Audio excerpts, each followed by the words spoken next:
Hey, good day, YouTube. Not sure how long this is going to take.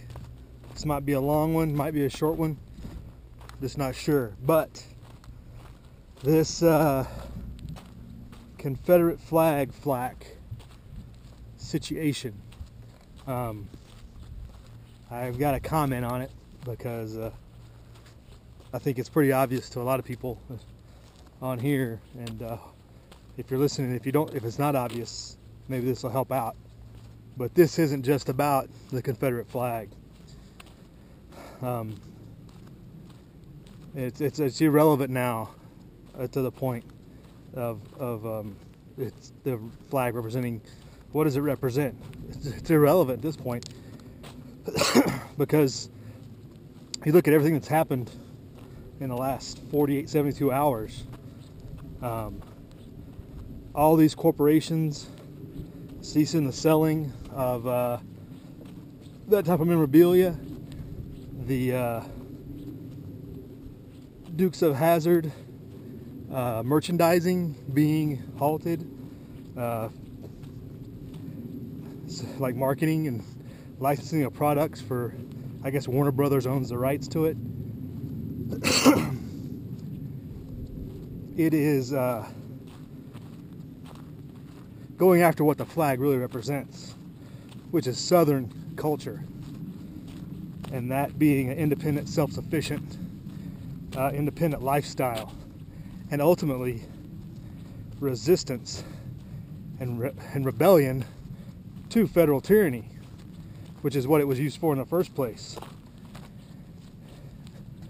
They're systematically getting rid of symbols that don't line up with their agenda, or that people can use to rally around to oppose them. That's the way I see it. That's the only way. The quick reaction, the knee-jerk reaction, is people have just been lying in wait for an opportunity to make an excuse. And like was pointed out in a couple of stories, you know, these retailers that ceased the sale of the stars and bars or anything related like that, they're still selling the Communist Manifesto, Mein Kampf, Nazi memorabilia, Che Guevara, all these other Mao, all these other murderers and oppressive regimes. But this has become a cause because it is something that in American culture that is unique, I think, and can be used to rally around. With all this recent action in Texas, you have Texas creating its own gold and silver bullion depository, a very strong sign of independence. And I think everybody knows that Texas is probably in the lead if a secession movement does get underfoot. And as I've said for a long time, to keep everything from absolutely completely falling apart, as far as the SHTF and the country and republic falling apart, which it's not a republic, but it's supposed to be anyway. We don't operate as a republic anymore, at least.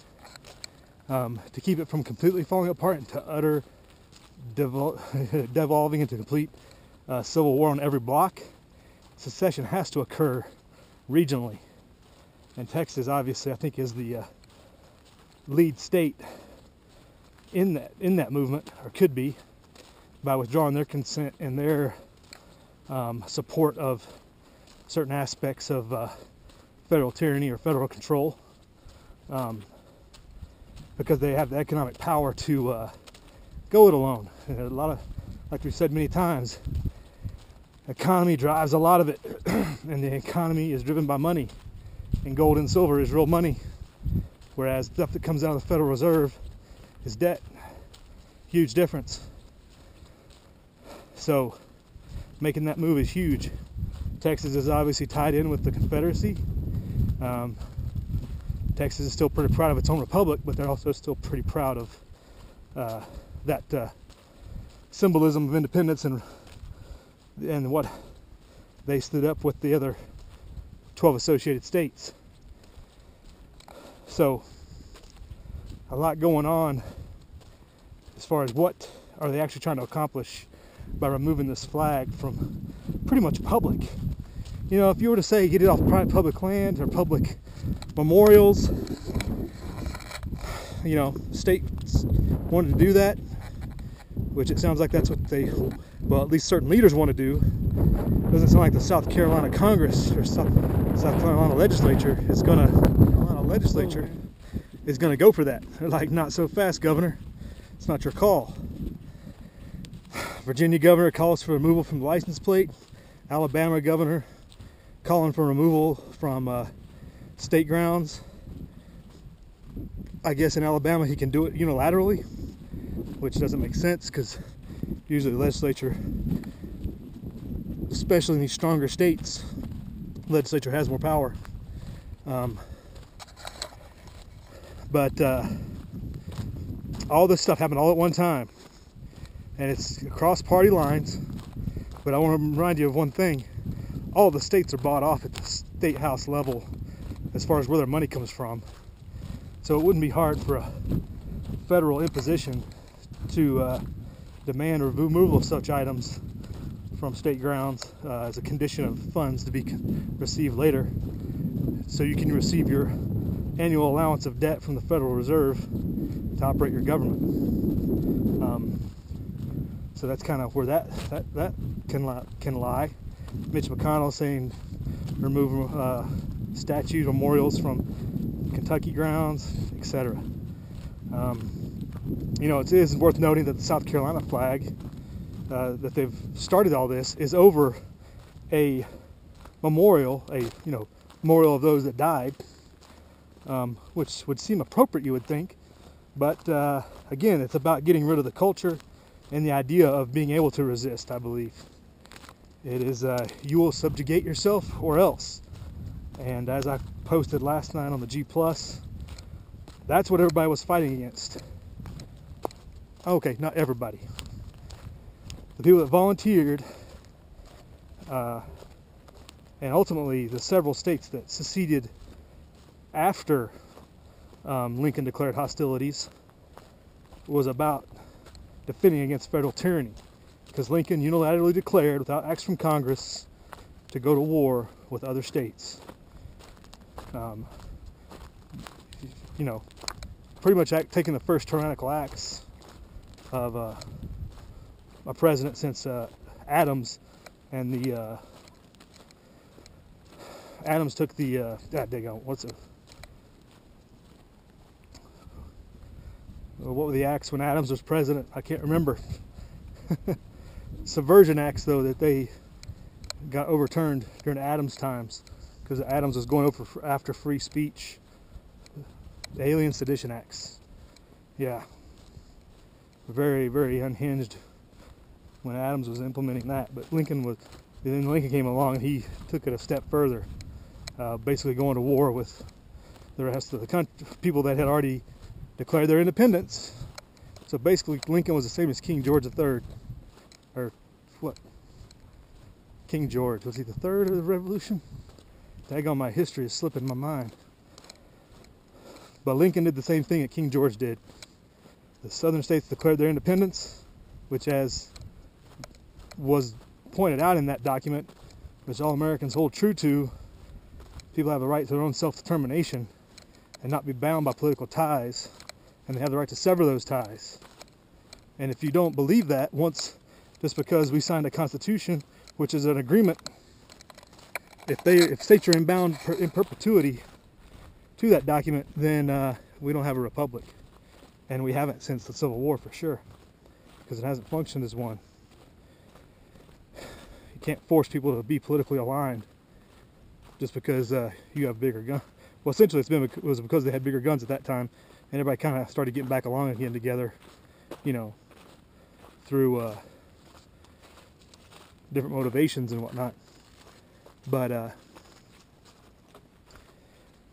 that's kind of where I see things with this whole mess. I I don't think I've ever flown a Confederate flag. We grew up with it all the time. It was pretty much everywhere, but it always represented the signs of independence and self-sufficiency. And most people took it that way because everybody knew racism was not right. And the few that did take it on like that, that's always going to be your 10, 1%, whatever. 1% or 10% of any group can use whatever they want for any reason. There's bad people that do bad things with any group. But we always had a common saying too that actually had a mug that said, "Lee surrendered, I didn't." And that was a common phrase at all levels, old and young, because the Southern culture was different, and everybody wanted to remain that independent thought process and independent nature. And the rest of the country just couldn't take it. They don't appreciate it, I would say. But that's just the way it is. Through forced industrialization, urbanization, a lot of that culture's been lost, and there's definitely been a loss of that for sure, to a large degree throughout the South. But that flag represents it, and that's just another stepping stone to getting to making people more dependent, or making it appear there's no other options, that you will be dependent upon Washington, D.C. You know, there's no more self-reliance. There's no more doing things on your own. They don't want to get that message to get out, and this is a way to remove it. And with the big push in 72 hours for all different size types, it's not just about the South Carolina flag. It comes just about every big-time retailer and who are making money off things that are much worse, especially in my opinion, and much worse causes. It's suspect, and definitely not to be trusted and to be looked into. Everybody just has an agenda waiting. They're waiting to take an opportunity to take advantage of it. So, you know, if you got them, fly them proud. That's my opinion. They know where to go. Don't back down. You know, if your legislature down in South Carolina doesn't want to take it down, don't let them take it down. It's nobody else's opinion to determine what you say a symbol that you fly stands for. Your perception is not reality. Live free.